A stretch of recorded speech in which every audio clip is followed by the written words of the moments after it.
जी students, आज हम करने जा रहे हैं पास्ट इंडेफिनेट टेंस। हमारे प्रेजेंट के सारे टेंसेस कंप्लीट हो गए, अब बारी आई है पास्ट इंडेफिनेट टेंस की। पास्ट गुजरा हुआ जमाना कि कोई भी काम है जो कि गुजरे हुए जमाने में हुआ था। इंडेफिनेट जमाना गुजरा हुआ है और काम है हमारा इंडेफिनेट कि हमें नहीं पता वो काम कितना हुआ है, डेफिनेटली हमें इस चीज का नहीं पता। तो गुजरे हुए जमाने में कोई काम का होना past indefinite tense. Past indefinite tense जो है इसका इस्तेमाल बहुत ज्यादा होता है, क्योंकि हम जब भी कोई दो बंदे मिलते हैं या हम किसी से मिलते हैं आपस में, तो हम मौजूदा जमाने की बातें भी करते हैं, अपने फ्यूचर की जमाने की बातें भी करते हैं, फ्यूचर आने वाले जमाने की, लेकिन हम अपने माजी की बातें बहुत ज्यादा करते हैं। दो फ्रेंड्स आपस में मिलती हैं, दो रिलेटिव्स मिलते हैं, दो कोई भी लोग मिलते हैं, हम बैठते हैं तो हम कहते हैं मैंने फलां वक्त ये किया, ऐसे किया, हम यहाँ गए, वहां गए, हमने ये प्रोग्राम बनाया, हमने इस तरह से किया, हम फलां पार्टी पे गए, वगैरह वगैरह।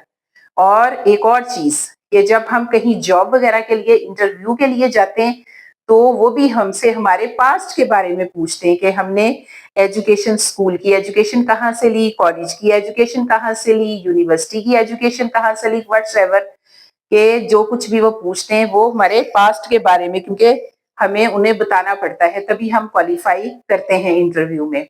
तो इसका मतलब है कि पास्ट इंडेफिनेट टेंस का इस्तेमाल बहुत ज्यादा होता है। अब हम देखते हैं कि इसके उर्दू फिक्रे के आखिर में क्या निशानी है। तो उर्दू फिक्रे के आखिर में निशानी आवाज आएगी आ, ई, ए, ओ। मतलब अलिफ, अलिफ छोटी ये, बड़ी ये, था, ता था, ती थी, ते थे वगैरह भी इसकी निशानी है।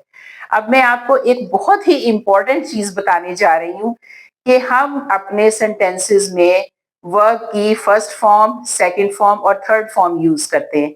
फर्स्ट और सेकंड फॉर्म का यूज तो बहुत ज्यादा होता है, लेकिन सेकंड फॉर्म का यूज सिर्फ और सिर्फ पास्ट इंडेफिनेट टेंस में होता है।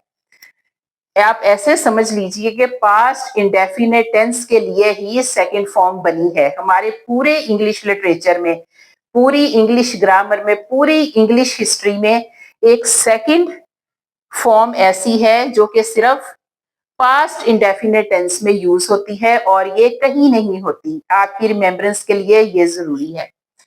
तो अब हम इसके स्ट्रक्चर की तरफ जाते हैं। तो हमारे सबसे पहले आते हैं अफर्मेटिव सेंटेंसेस। सारे टेंसेस की तरह सबसे पहले आएगा subject. Subject plus main verb की सेकंड फॉर्म।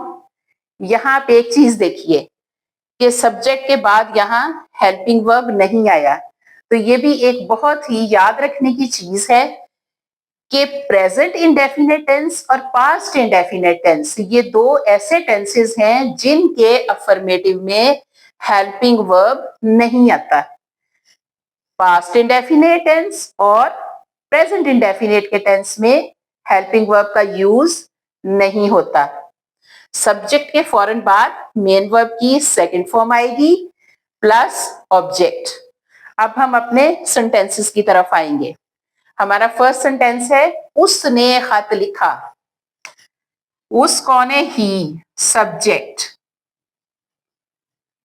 खत लिखना, खत को राइट करना। Write is the first form, wrote is the second form. Write, wrote, written, यहां कौन सी फॉर्म आएगी? Second form.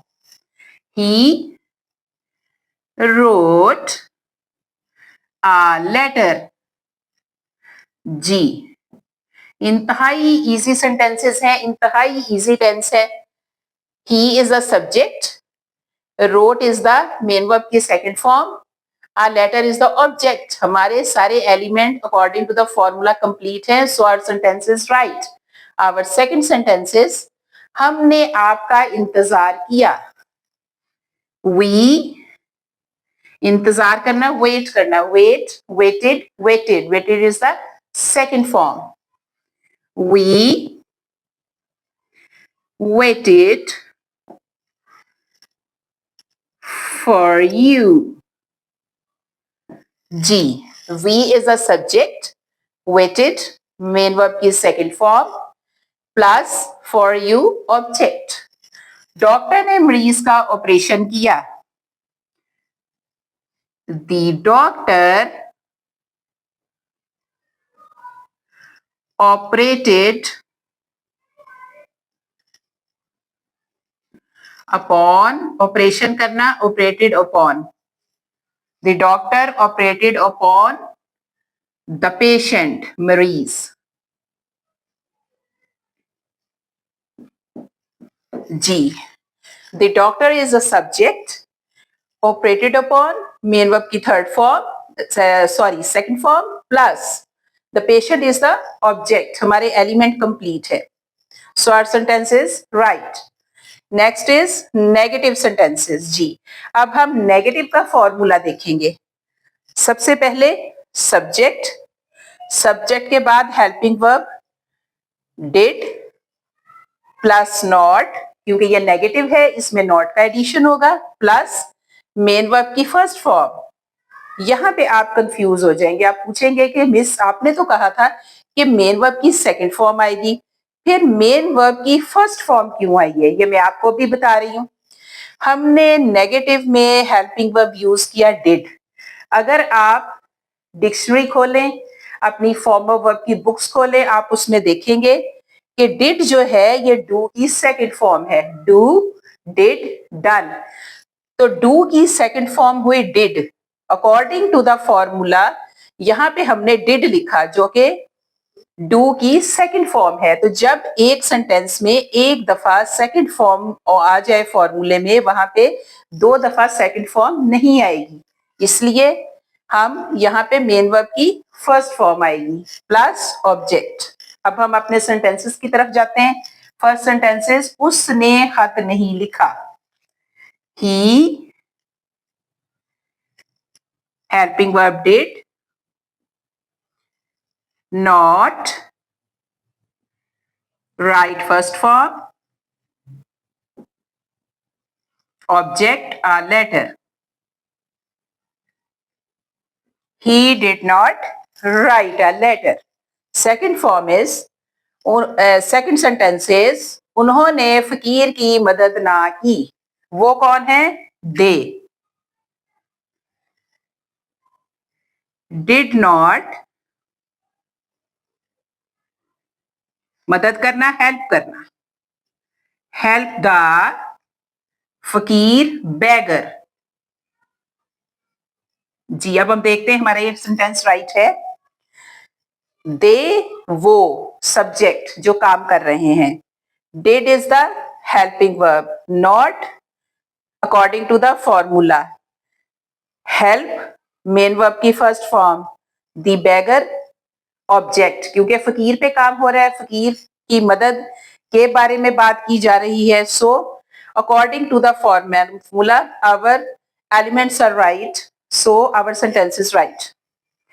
मैंने झूठ नहीं बोला। मैं कौन हूं? I did not